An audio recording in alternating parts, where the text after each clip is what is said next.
Well, hello, DCO Nation. Welcome to Deadcom Outdoors Radio. This is the show where the tide set the tone and the bite tells the story. We're diving into everything saltwater inshore kayak fishing, from lures and locations to weather, water, and winning tactics.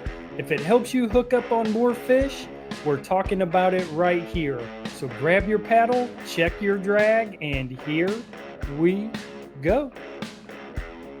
Well, hello, DCO Nation, and welcome to Deadcom Outdoors right here on the Outdoor Radio Network.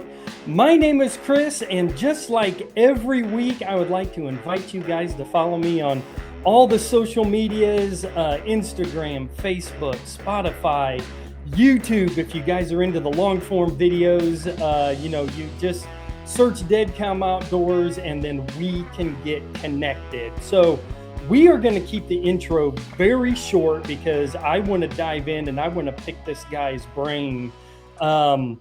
He is probably the busiest charter captain down in Florida right now. Definitely one of the top charter captains.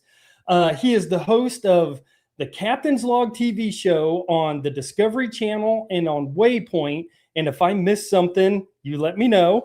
You are also a radio host on the Outdoor Radio Network on the Captain's Corner. He does the Captain's Log, and he also does, let me see, YouTube, Instagram, Facebook.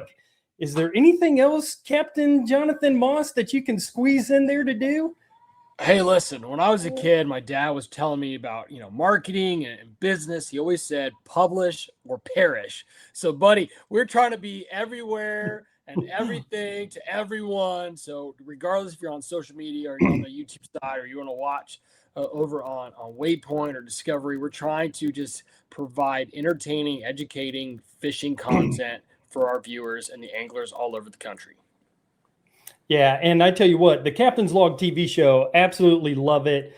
Catch it every week. I know you follow Captain Bob on the Outdoor Radio Network, and I know he goes down to Nick's Cigar World and does, your show down there. So, you are all over the place, man. So listen, love the content, man. What's that? When he first reached out to me, like, I didn't know Captain Bob. And he said, hey, just want to let you know, we got a group of anglers that meet every Saturday down at Nick's Cigar World. We're watching the Caps. I was blown away. Like, that is so cool, man. So one of these days, I'm going to find myself up there in the Myrtle Beach area, and we're going to have a little watch party. I'm going to show up and surprise Captain Bob with a box of donuts. And good time. That'd be phenomenal. Absolutely phenomenal. So let's kind of dive into it here. So last week I had on Captain Chris Regan from Carolina Hook and Fly. Cool. He charters out of the Murrells Inlet area.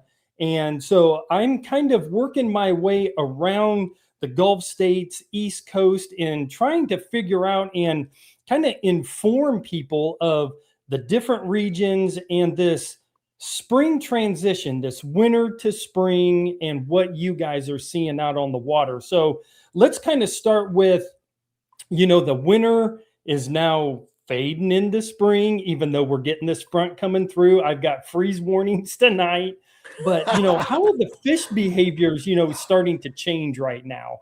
Listen, these fish are as confused as we are, and I'm very blessed that I get to be on the water every single day, so I can stay on top of patterns.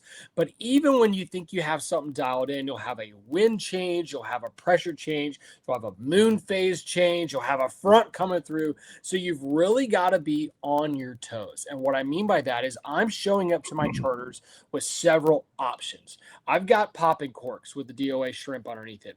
I've got paddle tails rigged weedless. I've got a topwater plug ready to go. I even got some live shrimp in the back if that's the option or the route that I need to go with getting these fish to eat. You have to be prepared for a little bit of everything. And that's been the key lately. On our calm days, you're able to find tailing fish out on the flats, finding groups of redfish tailing. Presentation is key there, guys. You have to make the right cast. If you can do that, the fish will respond.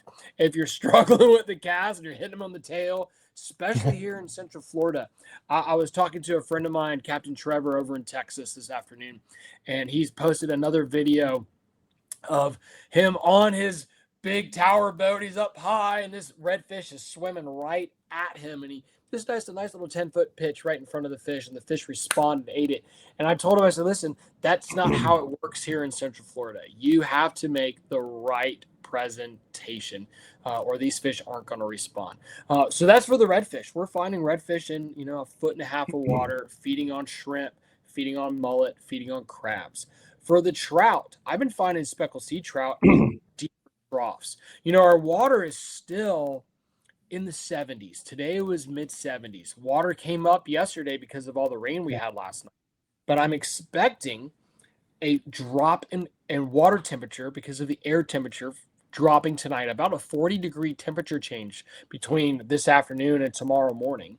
And these hard north winds in the Mosquito Lagoon will flush water out of the system. We don't have tides, Chris. It is the wildest thing, buddy. I'm about an hour boat ride either direction to the closest tide, or the closest inlet, excuse me. But the ocean, I could hit a baseball 3 times from my boat ramp and hit it into the ocean. If I had 3 swings, I could hit it 3 times and be in the ocean. That's how close we are. But because the inlets are so far north and south, there's no tide in the Mosquito Lagoon. And there's no tide in the majority of the northern portion of the Indian River Lagoon. So as a result, wind will flush water out of our system. So that's going to help me as an angler and as a guide determine where I can go to find fish. Because I might be finding fish in this one spot today, but with these north winds coming overnight, that water's going to drop 6-7 inches. My boat floats skinny, but I can't get in there. And if I can't get in there, likely that bait is going to get flushed out and those fish are going to follow. So I'm finding areas with these troughs, these 3 to 5 foot troughs. And let me tell you, buddy, today that was the ticket for the speckled sea trout. I had 2 gentlemen on the boat, 175, one was 80. So them being on the front deck was a non-negotiable. Wasn't going to happen, especially with the 25-mile-an-hour winds we had. Being in that area with that popping cork. Remember I said earlier, being prepared for different scenarios, having that popping cork, that DOA shrimp with about a 2-foot leader, man, we whacked them. Those boys were from Pennsylvania, never caught any speckled sea trout before, and they were grinning from ear to ear and catching fish in very tough conditions. And that's what you got to experience this time of year. You're going to have your calm days. You're going to have your beautiful weather. It's going to be awesome. But that's going to happen about once a week if we're lucky with these fronts. Yeah. So I want to back up just a hair because you covered a ton of information right there, which is absolutely awesome. So first of all, you said that your water temperatures are what, 70s right now? It's in the mid 70s right now. Okay. And it's been fluctuating between 73 and 77. When did you hit those 70s? When does that normally take place? I was in the 70s in December. I was in the 70s in the early January, and then I dropped to the 40s with those cold fronts we had. Okay. And that's where, my guys today, I was telling you they were from Pennsylvania, and I told them the water temp was in the mid 70s. Like, oh, that's warm. And I was like, no, man, that ain't warm. That's cold. It's still chilly for these fish, but they're much more responsive with 70-degree water temp than they are in the 50s and 60s. So I will gladly take 70s, but our water temp, surprisingly, will drop overnight. And I'm talking 10, 15 degrees. It drops very fast. I'd guess that the median depth of the entire Mosquito Lagoon is probably 2 feet. Okay. So it doesn't take much for it to drop. Yeah. So now that's going to kind of dovetail into my next question is, when you talk about no tide, that is absolutely foreign to me because here in the Carolinas, we get anywhere between 5 to 7 foot of a tide swing. So when you say no tide, no movement, I know that as a slack tide, and usually fish aren't feeding up here in the Carolinas on a slack tide. We've got to wait for some current. So tell me how that works there with really no tide movement. So in the very north end of the Mosquito Lagoon, your closest inlet is Ponce Inlet. And up in the north end, I'm talking like Edgewater, Florida. So if you're looking at a map, Edgewater, Florida into New Smyrna. And really, Edgewater, Florida is the northernmost end of the Mosquito Lagoon. There you'll have some tide and current. But as you work your way south, okay, Mosquito Lagoon runs north to south and it ends in NASA, okay? Once you get south of George's Bar, which is on probably the upper third section of the lagoon, you don't have any water movement. The water only moves with wind. So you'll like today was a southwest wind. Water was flowing from south to north. There's no current. It's literally being pushed by the wind. So yeah, so when you're thinking about where you're at with tide flow and staging in certain spots because of the tide, you got an outgoing tide. You know, if I stage here, the bait's going to get flushed out of this creek. The redfish are going to follow. They're going to stage on this angle. I can just set up my kayak or my boat in this position. I cast here. Boom, you're going to catch fish. That is non-existent where I'm at. Okay. And that continues all the way south till you get to about Sebastian, Florida. There's no tide. It boggles people's mind. When I had here's an example. I was filming an episode in Jacksonville, Florida, season 1 of the Captain's Log. And the buddy I was with, Captain Andrew Mizell, I was in the back pole and he said, Jonathan, if you start hitting the bottom, let me know because you're running out of water. I said, oh man, my boat floats skinny. It didn't compute in my brain that tide was flowing out, right? Because I'm not used to it. I didn't grow up fishing a tide. We just dealt with water flow. Okay. So I tell you what, hold your thought right there. We're coming up to the end of the first segment. Guys, don't go anywhere. We're talking with Captain Jonathan Moss, and you're listening to Deadcom Outdoors right here on the Outdoor Radio Network. Well, welcome back, DCO Nation. We're talking with Captain Jonathan Moss of the Captain's Log TV show, Captain's Log on the Outdoor Radio Network, on YouTube, Instagram. You swing a dead cat and you're going to hit him somewhere, guys. So, absolutely just a hammer on the water, but we're talking the Florida trends right now. And so let's kind of dive back into it. We are just starting to see the shrimp hatches up here. So, what kind of bait are you seeing down there that you guys are kind of keying on and working your patterns around? I start seeing shrimp here late November. In fact, if you're paying attention, and my clients think I'm crazy because my head's always on a swivel when I'm in the back pole and I'm looking for bait. I'm looking for life. I'm looking for pushes. I'm looking for tails. I see shrimp scurrying across the surface all the time. I see them getting blown up and chasing, or you'll hear explosion and you kind of look that direction and you'll see either the shrimp got eaten or you'll see them skipping across the surface trying to get away really fast. In fact, Saturday I was fishing with one of my favorite clients, Kent. He's probably booked me 65, 70 times over the years. Our first fishing trip, he yelled at me, Chris. He got mad at me because I did not pick up a fishing rod. And we were about halfway through and he put his rod down. He says, I'm not fishing anymore. I said, did I do something? Everything okay? He goes, yeah, you're not fishing. I was like, sir. He goes, I booked you to fish. I said, no, you booked me to push you on fish. You're supposed to be catching them. He's like, 2 baits in the water is better than 1. So that's just kind of been our thing. It's been a real good friendship that we've developed. Anyways, fast forwarding to Saturday, he made a cast at a tailing fish over here, and there was an explosion to the left about 9 o'clock, and I pointed it out, and he's like, well, pick up your rod and cast, buddy. I'm over here trying to catch this one.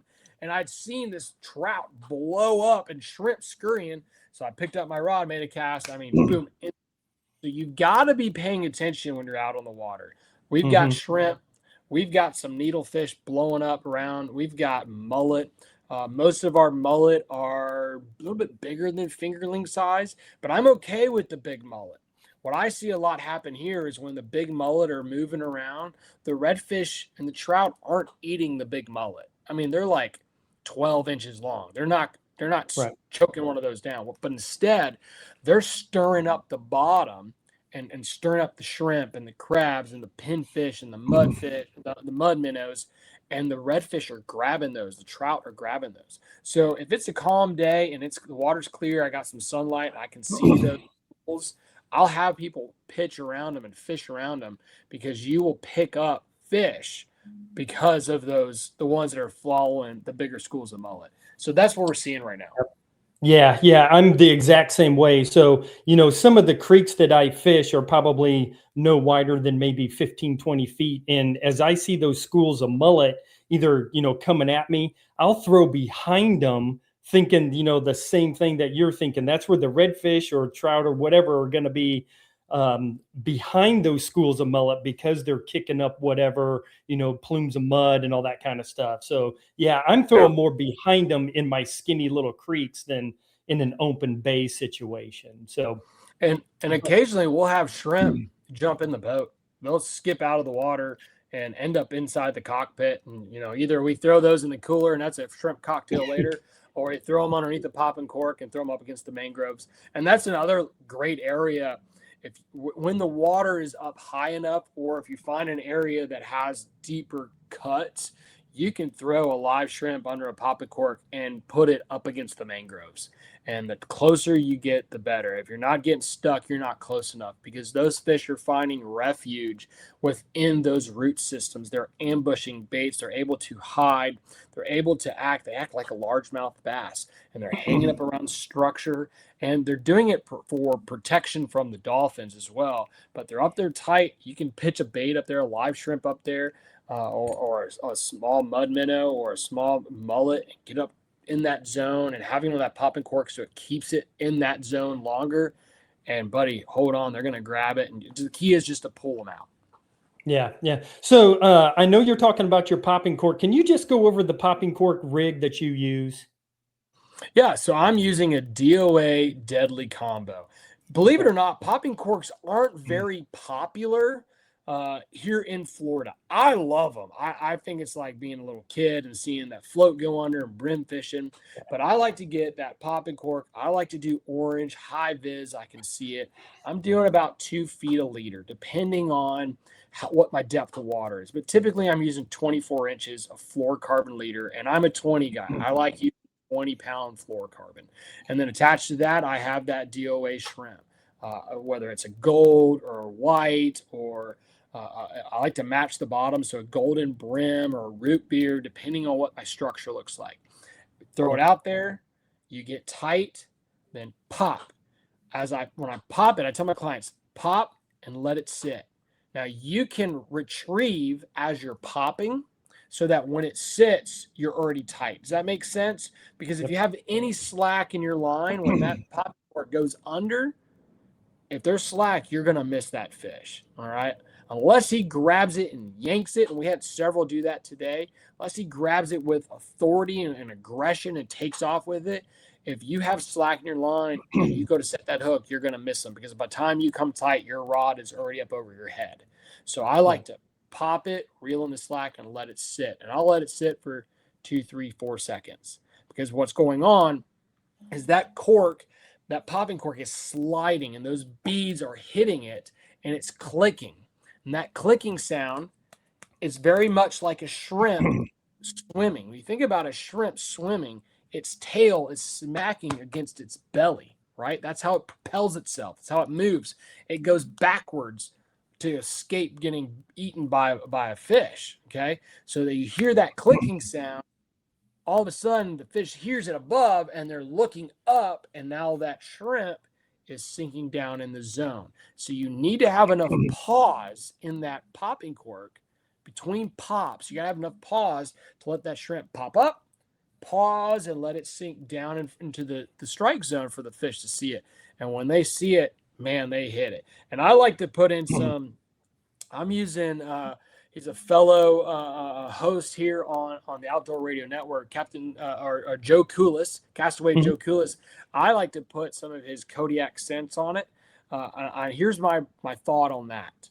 I'm adding that scent, so not only are they hearing it and seeing it, they're smelling it. And then when they grab it, I feel like that scent is so powerful that they're tasting it and not wanting to let go, because you don't respond quick enough and they realize, wait, this is hurting me, or wait, this doesn't taste or feel natural, they're going to let go of it. And if you're not Right. on top of your game, you're going to lose that fish.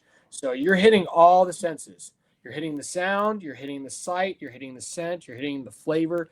And buddy, you can do all four. You're going to catch this fish. Yeah, yeah, absolutely. I'm a big scent guy. I do procure a lot. And, when I'm working a popping cork, I like to hit it like two, three, four times really quick, almost like they're blowing up a bunch of shrimp, and then let that thing come down, because, it's almost like it catches their attention instead of maybe like one pop, letting it set one pop. I'll do one, two, three, four, and go pop, pop, pop, pop, pop, almost like they're being blown out of the water. But that's just kind of how I, use my popping cork. But then I'm just like you. I let that thing set for, you know, 5, 10, 15, 20 seconds, and just let that thing drift with the current, either going away from me or do, whatever. So, Now, but I have fishing ADHD. I can't let it sit too long. I'm a very active fisherman. I like power fishing, so I have a hard time letting it sit for a long time. But today, a couple times, I was noticing the older guys were popping it, and then they'd start telling me a story, not paying attention. It would sit for 10, 15, 20 seconds. The next thing you know, whoop, there it goes. And I'm hollered, forget the story, buddy. Set the hook, set the hook. So yeah, that can be a very effective way to get them as well. yeah. Especially if you've got scent on there. Yeah, exactly. Well, we got about 4 or 5 minutes left here. I want to touch on topwater, because here in the Carolinas, we're just kind of starting to move into our topwater season. We usually start kind of throwing, rule of thumb is water temperatures around the 60s, and we're just kind of there right now. So tell me about your topwater, what you're throwing. There you go. I've got one right here. This is made by Florida Fishing Products. It's their Walker series. And one thing I've noticed is a lot of times when you buy topwater plugs, the hooks don't last very long. Florida Fishing Products make it a point to put quality hooks on their plugs. Okay. This one is silver. I'll get them in white. I'll get them in black. I don't think color makes too much of a difference. I'm more of a presentation and sound kind of guy, and this one makes a ton of noise. I love walking the dog. I'm a first thing in the morning kind of guy with the top water. I prefer it being slick over it being rough, but if there's a little bit of a ripple, I'm okay with that too. If there's cloud coverage, I will work a top water longer. Meaning I'll use that lure before I switch to a plastic much longer. I feel like the overhead clouds extends your morning. But if you have a clear day, when that sun gets above the mangroves and it's now hitting you in the eyes, I'm getting rid of the top water and I'm switching to plastic. But I love top water. As we approach warmer temperatures, as we get into April and it starts getting hot consistently, cold fronts are gone. Puxatawny Phil is no longer thinking about 6 months or 6 weeks of cold. I'm now getting parallel to mangroves. I think we've got rain, April showers are bringing in snook and tarpon. That's my brain thinking, right? So I'll get parallel to mangroves, that top water first thing in the morning. I'll make a long cast of pop, pop, pop, pop, pop, pop, and they come up and smoke it. But again, you've got to be paying attention, because that fish is coming out of its home to eat you or eat your lure, and he's going to immediately turn around and go back. If I'm fishing for snook and tarpon along mangroves, or even big redfish or trout along structure, I'm going to bump up my leader to probably 30 pounds. If I'm not getting the response, I'll probably bump down to 20. But honestly, remember, low light conditions, having that thicker leader probably isn't going to make a difference, for they're not going to see it because it's still low light. But I love a top water. And I'll even bump up to like a medium heavy rod. I like a little stiffer presentation there, and a 4,000 reel, especially as we get into warmer water temperatures, as we're approaching summer, as the water gets hotter, less dissolved oxygen. I want to take care of my fish. I'm bumping on my gear so we can get those fish to the boat quicker. Yeah, yeah. I tell you, I love top water. I'm glad it's finally here. We can start working that in the mornings, man. I just absolutely love it. The explosion, you Yeah, can't beat it. You can't beat it. But I tell you what, absolutely. Captain Moss, this has just been it's gone by. The show's over. I mean, Yeah, so fast. yeah, it's so fast. So tell everybody, where they can catch you, how they can book a trip. Just, give everything out. Absolutely. So, hey, if you want to go fishing, Go Castaway Fishing Charters is my company name. GoCastaway.com is where you can find all of our information, all of my rates, my prices. But don't just go to the website. Go to the website so you can get my email or my phone number. Call me direct. Let's chat. Let's figure out the fishing trip of a lifetime for you, for your friends, for your family. If you want to watch the Captain's Vlog, I've got 7 full seasons, 70 episodes of the Captain's Log TV. You can go to Waypoint TV, watch it there. It's a free app that you can download, or you can head over to the Captain's Log TV on YouTube and watch all the episodes there. Plus, social media. Hey, hit me up on social media. I love seeing what people are catching. I post daily on Instagram and Facebook at the Captain's Log TV. Check me out there. Yeah. Guys, I tell you what, Captain Moss, he is just absolutely awesome. I really appreciate you carving out some time. And guys, this is the kind of talent that is on the Outdoor Radio Network with Captain Bob and Adam Milstead and Captain Moss and oh gosh, Joe Coolis, the legend. I mean, these are the kind of guys that are on here. Tune us in and just leave us on all day long. But again, Captain Moss, I really do appreciate you. Thank you so much. Hey, thanks for the opportunity. Thank you. So, guys, remember, conservation starts with you. Release a fish for someone else to enjoy. And you've been listening to Dead Calm Outdoors right here on the Outdoor Radio Network.